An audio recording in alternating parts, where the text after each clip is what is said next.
Hello, everyone. Welcome to Let's Go Up, where we explore the mysteries of the kingdom of heaven. I'm Dean. And I'm Karitas. Karitas, today we're all about honoring the angelic. Yeah, super fun. Honoring the angelic is a term you don't often hear. And we're going there. We're going there today. Alrighty. All right.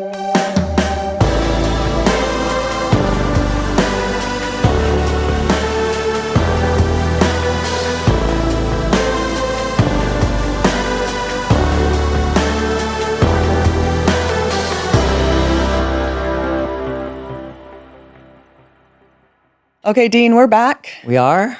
Since we're going to be talking about the angelic, should we just start off by opening our mystery box? We should definitely open the mystery box because it's full of angel feathers, okay? Yeah. All right, here we go. Drum roll. Boom. Yes. Mystery. This, for those of you who don't know, our weirdness.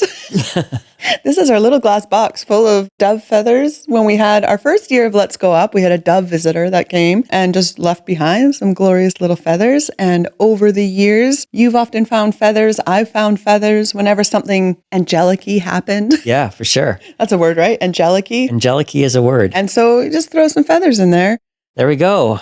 Mystery box is open. We are ready to go. Mm-hmm. Greatest, we have a website, and it's angelic. Yes, letsgoup.us. Because we're in this together. If you're encouraged by today's episode, you know what to do. Like, share, subscribe, and the notification bell. And we need to welcome our listening and watching guests today. Yes, Grace Awakening Network. We've got all the people on the YouTube and the podcast platforms, wherever you are, one and all, welcome. The great cloud, all the angels. That's right. You're all welcome here today. I've been looking forward to talking about this for a long time. I looked it up.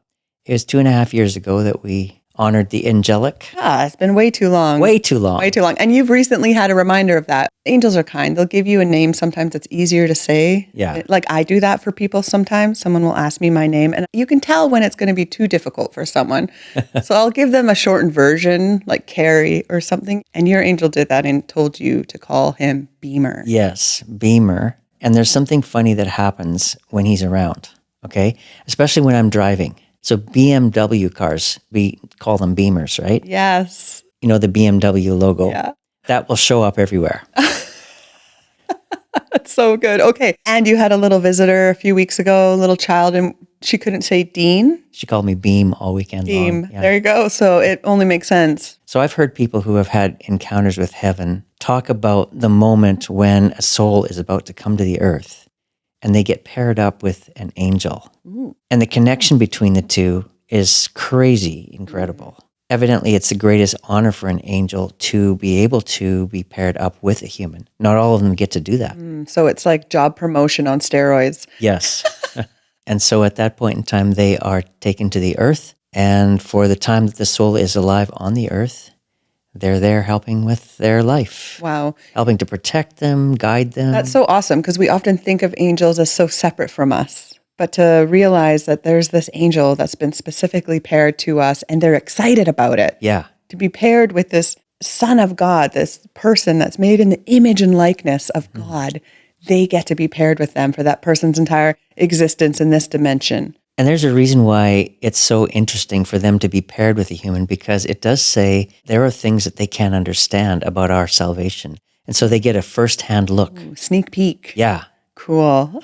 Into the connection between the sons of God and the Creator. And so how exciting too when we start to recognize their presence even, because they probably don't expect that a lot of times. Most people won't even know you're there. That's right. They won't notice you. They won't pick up on your presence. But then when someone does and they start honoring the angelic, how exciting that must be. Yeah. If you think about heaven and all these exciting things that we get to experience in eternity. Mm-hmm. How cool is it to start connecting to that stuff and those beings now? I think we're all somehow aware that we do have a guardian, but I think the number of people who engage with that being is next to zero. Yeah. I actually had a moment this past week of intense deja vu. This is so weirdly familiar. I've been here or something. Mm-hmm.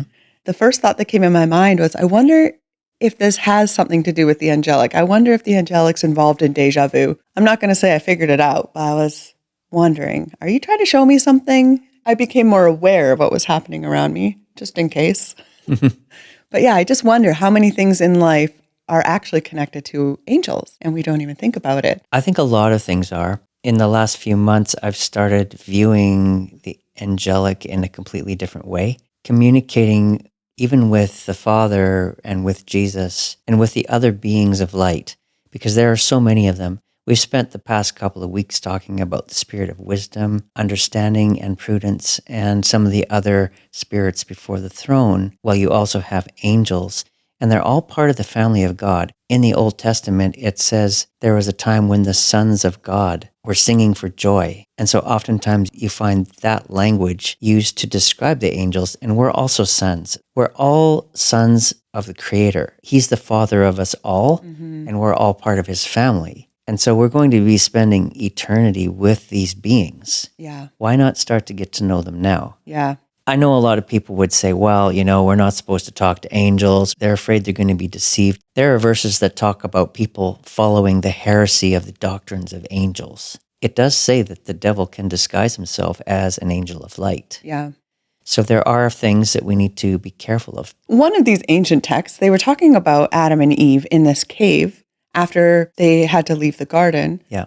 And then they heard this beautiful singing outside of the cave. And I think there was a light and they were drawn to it, but there was something slightly off that wasn't in line with what they had experienced with the angelic already. So they didn't go out. And it's a good thing they didn't, because it was the devil trying to lure them out and do something, I don't know what. But knowing he disguises himself as an angel of light, but then being able to decipher the sound of heaven from the counterfeit. Yeah. I feel like because there's a counterfeit of it, we're afraid to go there altogether. That's very true, yeah. I think the devil's just fine with that. Well, whether you go along with my deception or you just are too afraid to go there, I'm good with either. Of course, he's good with both scenarios. Yeah.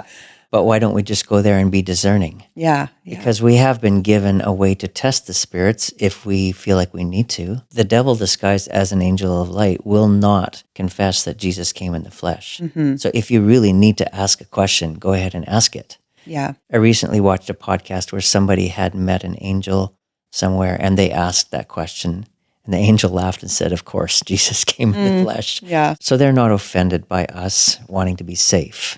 Right. Yeah. And it's not a bad idea to do that. They actually love us and they want to be known by us. And there's very few humans who make an attempt to get to know their angelic protection. You know what? And even going back to Adam and Eve, the fact that they recognize the sound of angels means that the original design and plan of God for us was that we were living in connection with the angelic. This distance and separation we have between us and the angelic is actually a result of the fall. This separation that was never meant to be. Yeah, I mean, if you think of what happened to us in the fall, I think you could put language to it like this. Our entire frequency changed. Ooh, yeah. So when we were first created in the beginning, we vibed at a very high frequency. And that frequency allowed us access to the other beings of the same frequency, because angels vibe at a very high frequency. If you think even of the spectrum of all of the frequencies, I mean, sound is way down here, and as you move up different things, then you get to the frequency spectrums of light. They're super fast, and then there's other frequencies. They just keep on going. Yeah. So the frequency that we are used to seeing and experiencing is a very low frequency compared to what the angelic operates on. Yeah, which is why fear is so normalized, because fear is very low. And so it's just a normal part of human experience, we think, right? But that's only because we've normalized living so low. We actually vibe easy with fear and angst and anger and all these things that we think are just natural parts of our nature. But it's actually just because we're too low. So really all that needs to happen here is we need to be acclimated to a high frequency system. Yeah, let's normalize high frequency again. Yeah. Let's normalize high frequency and our eyes will be opened. What do you think happens when it says their eyes were opened and they saw? It's all about frequency. The angels, they vibe at a very high frequency. In our natural habitat, us humans vibe at a much lower frequency. And that frequency is not detectable by ours. Yeah, which is why we need to vibe up to love. There you go. Right? And that perfect love casts out all fear because they don't vibe at the same level. That's right. So you're in love, you're functioning through love, your motive is love. So there's no fear and the angelic is there. And there's no risk of falling into blasphemy or all these things people are so afraid of because it's just him. Yeah. He's there. Yes, I've been doing something lately that has really opened up things for me. And I'll just throw this out there. This is spaghetti we're throwing against the wall. See if it sticks. Yeah. Well, there's a lot of very low frequency information that we get so involved and wrapped up in that it actually shuts down our human senses from picking up higher frequencies. We're going way off topic here, Let's but do it, Dean. we're going to come back again. I love these rabbit trails. Okay, let's hop along. Let's see where it goes. So, Karitas, I was vibing at a low frequency. I didn't know why, and I was praying, God, why am I not seeing like I used to? And why am I not able to pick up on things? But there was one day when I felt, you know what? I need to take a social media break. So I just stopped it.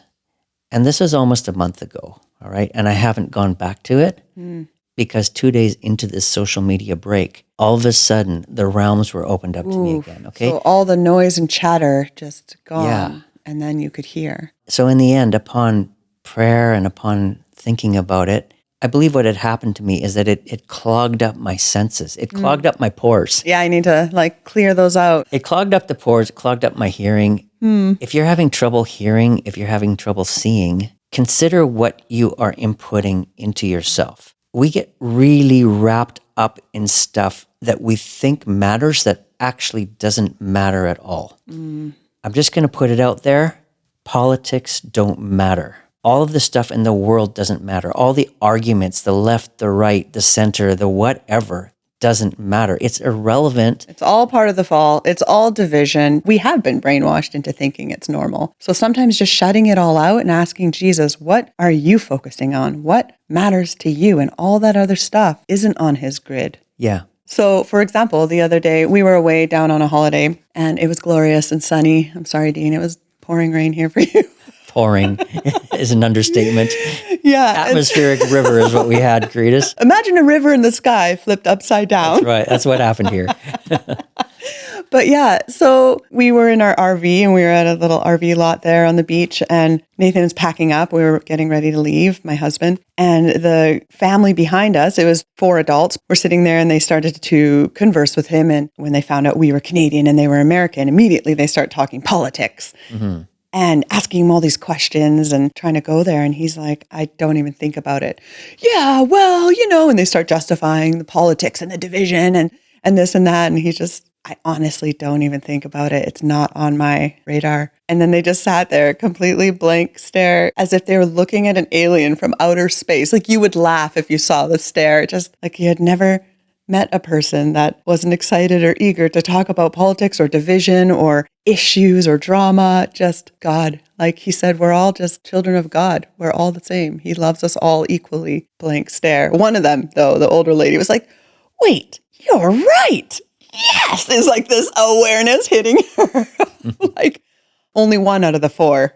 Yes, I'm just saying, if you want access to the realms of heaven, if you want to see, if you want to hear, if you want to be aware of what's out there, if you want to be aware of the angelic, be aware of what you're taking in, because it could very well be clogging up your whole frequency system. Yeah. If you're taking in low frequency stuff, it's going to pull your frequency down, and you might as well shove pieces of plasticine in your ears. Yeah. You won't hear a thing. Yeah. Well, and even if you think you're listening, well, it's Christian social media or podcasts or whatever it is, start picking up on the frequency of it. Yeah. Is it tearing people down? Is it coming from a place of love? When we went to Disneyland, there's a guy that stands out there. He's been there for years. And he stands out there with a megaphone on the main street. And there's thousands of people pouring into the parks every day, right? Thousands and thousands of people. And he's out there.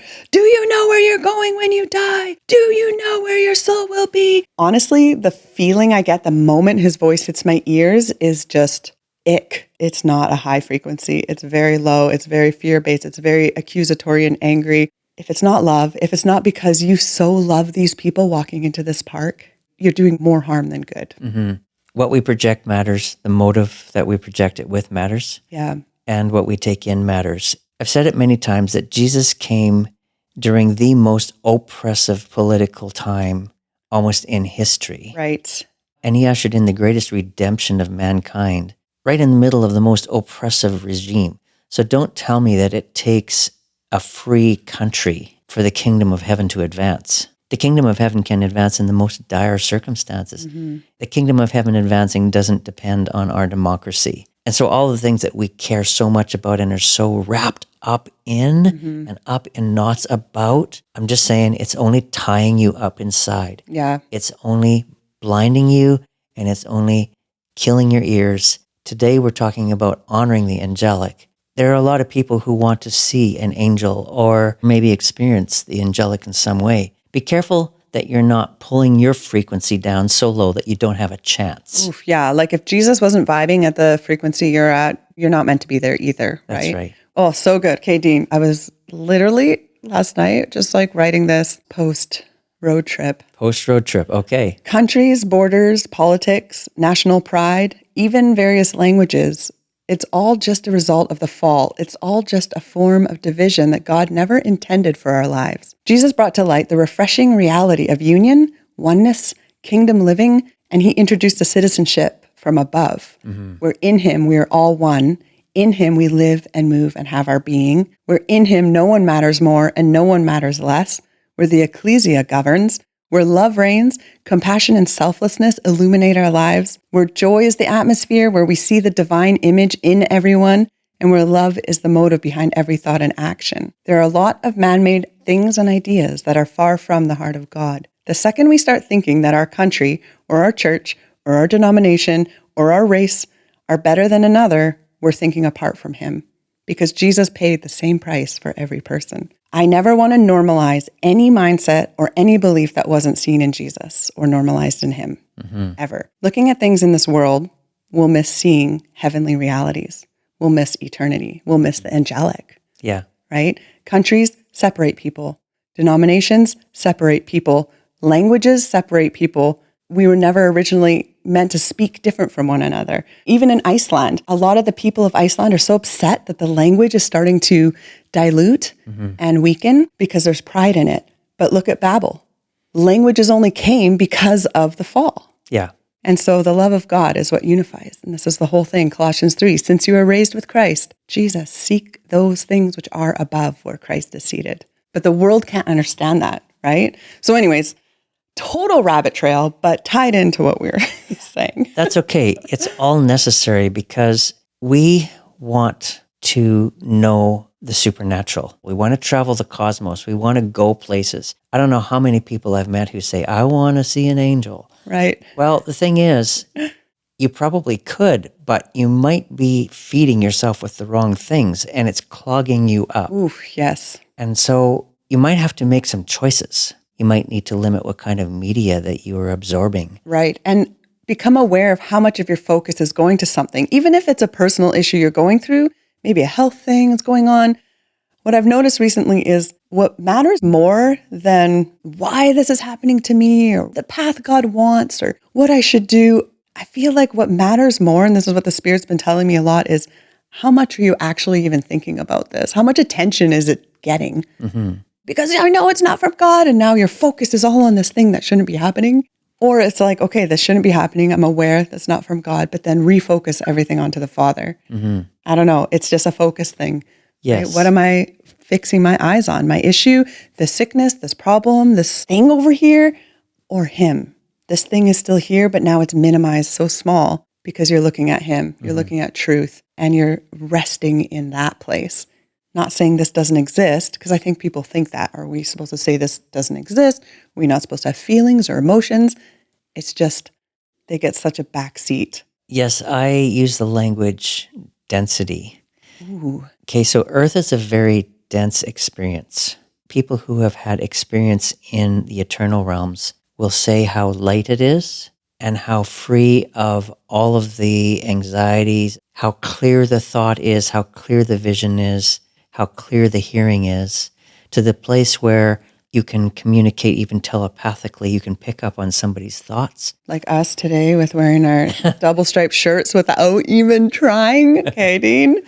How did that ever happen? The low density atmosphere we're functioning in. But Earth, on the other hand, is a very dense environment. So down here, things that come across our path, we react to with strong emotion and intensity and density. And they clog our pores. And they clog our pores. That's exactly right. In order to break out of that, you have to unclog yourself. You have to go on a cleanse. Oh, yes. Yes, and then you need to rise. You need to go up. The frequency will lift and lift and lift, and these realms will start opening up to you. Yeah. If you're looking for it, that's the way out. There is another kingdom. There is another citizenship of another country or realm that we are part of. We don't hold an international passport or a passport to a certain country. We hold a passport to eternity and to the realms and to the cosmos. Yes. Dean, it's so good. And you know, we are calling this Honoring the Angelic, which I feel like this is going to be a short series based on how long we're taking right now just to get through. And it's interesting because on this recent trip we took, it was a road trip, we always are able to time it where we can spend a night down in Bethel and hit a couple Sunday services. And they were talking about honor. You know, God will put someone on your mind or in your path. And there's something about honoring that when God brings someone to you, even if it gets to a point where maybe something offends us or rubs us wrong or something happens where they say something that we don't understand. To honor the relationship and the awareness that God has brought that person in our life for a reason means sometimes staying there, giving it time. So how do we honor the angelic? How do we honor beings that we can't see? We know they're there, sort of, but we don't really perceive them for the most part. What does it even mean to honor? I think we have a really skewed definition of the word honor. I don't think we understand honor from a kingdom perspective. But I think for the most part, what we're doing, you know, we get lucky when we give a child a cup of cold water or when we entertain a stranger unaware, we didn't know that it was an angel. But what about being intentional and not just doing it out of, you know, the things that happen that are random? What if we intentionally honor the angelic? Have you ever thought of asking your angel what his name is? They're much more eager to interact with us than we could ever realize. This is a being that's been paired up with you from before the time that you were born, and they were very happy about their assignment. And the number of people who even think to try to interact, it's almost non-existent. And then to even interact with them without a motive of self or getting anything from them, just because you want to. Well, that's the thing, is we try to order them around, try to tell them to do stuff. Somehow becomes part of works, you know, if I can be aware of the angelic and then it can help me with this prophetic work or this evangelical mission of mine, instead of just loving and honoring everything and everyone that God created. Yeah, so what about approaching this without an agenda? First of all, from a standpoint of not being impressed, because that's where the danger lies. The danger lies with an angelic encounter if we're seriously impressed by the encounter. Start worshiping the encounter or the angel and start idolizing that and seeking that and chasing that versus being so fulfilled in the Lord that you could live your whole life and never have any encounter experience and be just as content. When you have encounters and experiences, it doesn't bring you up to a higher level of intimacy and joy because you're already one with him. Well, that's the thing. So well said, Karitas. Encounters are not meant to bring us up to a higher level, but they're meant to be the experience and the relationship. Yeah. But if we can't handle that relationship, then we're going to be seriously impressed if an angel shows up, and we're going to give it way more credence than we ever should, or we end up interacting with an angel of light who wasn't an angel of light. Right. And we're so impressed with the experience that we're blinded by the fact that it wasn't from God. Yeah. So this all has to happen from a point of no agenda. These relationships have to be natural as you talking to your best friend or an acquaintance or Karitas and I talking here. They need to be normalized. Normalized. Yes. Yeah. And being so content and aware of the Christ in you and your oneness with him. You know, if we're not living in this divine union and this connection with him like we're meant to be, something like that poses a risk of replacing this. And we start to chase that and need that instead of just enjoying it and appreciating it for what it is. It always affects me how Jesus just said, you know what? If I wanted to call 10,000 angels right now, it would be so done. He wasn't even impressed with it. He just had such a relationship with the angelic realm that he could have done that had he wanted to. Yeah. If that was Christ, if that was Jesus, then we should also lean into the angelic. We should lean into the relationships. Yeah. That's honoring. You know what honor is? It's actually getting to know somebody for who they truly are. Oof, right? yes. So if you know somebody and you're thinking about them in terms that's not truth, that's dishonoring. Mm. But if you know somebody and there's truth involved, you know who they really are, then that's honor. So with the angelic, who are they really? Mm. And when we think about them and when we want to get to know them, are we wanting to get to know them from truth, the truth about them? Who is this being that God has created? What puts a smile on your angel's face? Mm. Yeah. What do you know about them? Do you know anything that makes them happy? Would you even know how to talk to them if you were able to meet them? Like, there are so many things that we skew and we pull it out of the normal and we make it weird. That got weird. Yeah, it escalated quickly. And I'm convinced that that is the reason why we don't encounter the angelic more. Mm. They stay away from us because they know that we're impressed with the shiny.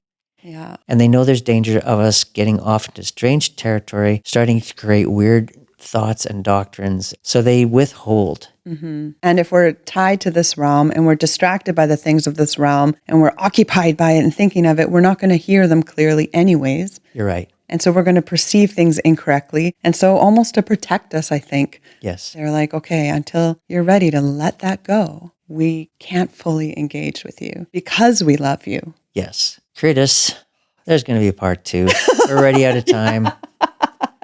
How did that happen? Oh my goodness. I don't know, but it was a conversation that needed to happen. Yeah. Because a lot of people seek after these kind of encounters and really want them, and they wonder why it doesn't happen. Mm.